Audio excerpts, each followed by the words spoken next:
Welcome and thanks very much for joining me. My name's Nichole Hamilton. I'm a physiotherapist with Synergy Physio on the Sunshine Coast of Queensland, Australia. And what I'd like to do today is share some tips and ideas on how to manage pain on the outside of your hip and how to adjust your yoga posture to minimise pain in this area. So there can be many reasons for pain on the outside of the hip, which is why it's always advisable to get an accurate diagnosis from your health practitioner. But what we'll be focusing on today is pain originating from the gluteal tendons and where they attach onto the outside of the hip. Pain from gluteal tendons is often aggravated by lying on that side, walking up hills, and certain yoga postures. So let's start by having a look at our anatomy. So we can see on the pelvis here that the hip socket actually lies deep within the pelvis. So the ball and socket joint of the hip is actually in the groin. So if you have any problems with the hip joint itself, such as osteoarthritis, you'll tend to feel it in your groin and sometimes radiating down the front of your thigh.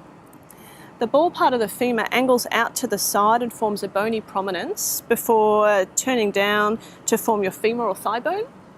That bony prominence is called your greater trochanter, and you can find this on yourself as the widest part of your hips on both sides. And it's here where your gluteal tendons attach. So your gluteal muscles start at the back of the pelvis. The muscular part turns into a tendon, which is a bit like a rope, before attaching onto the outside bone. So it's a muscle, which is a bit like a spring, then a small rope-like tendon, and then bone.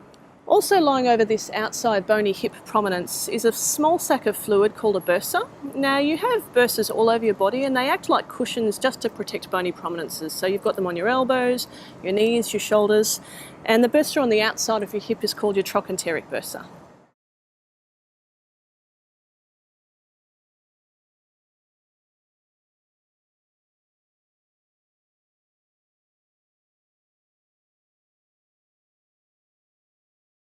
So what happens with tendon-related pain?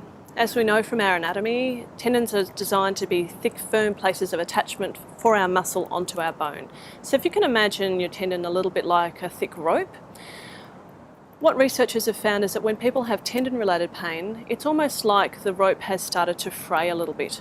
So if you can imagine a frayed rope, you certainly don't want to stretch a frayed rope, you don't want to overload a frayed rope. What you really want to do is to take the pressure off and to stitch some new fibres in that rope so it's ready to go again. Our tendons are a little bit the same, so if we have signs of tendon wear, which we call tendinopathy, what we really need to do is to take the pressure off, avoid stretching it, avoid overloading it, and then start a series of exercises in order to strengthen and repair that tendon so we can use our own healing processes in order to restitch some new fibres in. So how do we modify our yoga practice to avoid irritating this gluteal tendon further? Well, the most important thing is to try and avoid deep buttock stretches, which is essentially any posture where you might be taking your knee or your ankle toward your opposite shoulder. So let's have a look at a few yoga postures and how you might modify that. So to protect the gluteal tendon, the main postures that I would modify or avoid in standing would be revolved trikonasana. So you can see that in this position, she's taking her shoulder toward her opposite knee or opposite ankle, which can place a big stretch on that outside tendon, which if it's a little bit frayed is not going to be happy with. So to modify this, I would actually take out the twist and just come into a straight pyramid pose, which removes part of the stretch on that outside tendon. So the next standing posture that I would look at modifying or avoiding for this gluteal tendon would be revolved Parsvakonasana. So you can see again in this position that Kat's shoulder is going toward her opposite knee, which again places a big stretch onto that outside gluteal tendon. To modify this, I would just stick with a straight Parsvakonasana, which removes part of the twist and takes a bit of the pressure off that gluteal tendon. So I found on that gluteal tendon that sometimes even sitting cross-legged can be too much if it's particularly irritable. One way of managing this is to actually sit up on a bolster so your hips are a little bit higher, or for longer postures such as for meditation, you can try a Vajrasana position or a kneeling position, which just takes some of the stretch out of that outside tendon. So seated forward folds like this, again, are probably best avoided in the short term because they do take the ankle toward the opposite shoulder and place a lot of excessive stretch on that gluteal tendon. So Ardha Matsyendrasana is another position or posture that I would avoid, again because it takes the shoulder toward the opposite knee, which does place a lot of stretching load onto the outside gluteal tendon. The way to modify this would actually be just to twist in the opposite direction until your tendon has recovered. That way you can still get something out of the posture without overloading the tendon. And the same idea can actually be applied to any of the other buttock stretches in this position.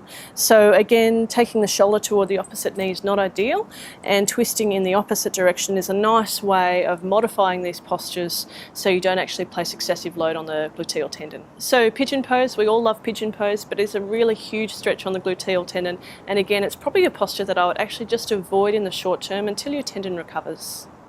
Supine spinal twists are usually okay on the gluteal tendon, provided you keep your knees and your ankles fairly low.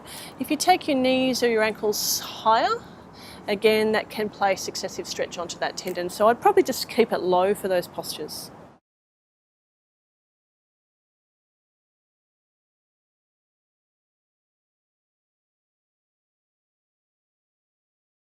So if you'd like to know more about the management of gluteal tendinopathy, please see the education page of my website, which is synergyphysio.com.au.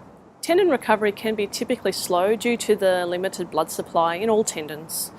So my advice would be to have some patience in your recovery and also to seek the advice of a physiotherapist who might be able to provide you with a very specific strengthening exercise program for your tendon in order to aid its healing and recovery process. Thanks very much for joining me, and I hope the information that I've provided has helped you find ways of modifying your yoga practice to help you with your recovery.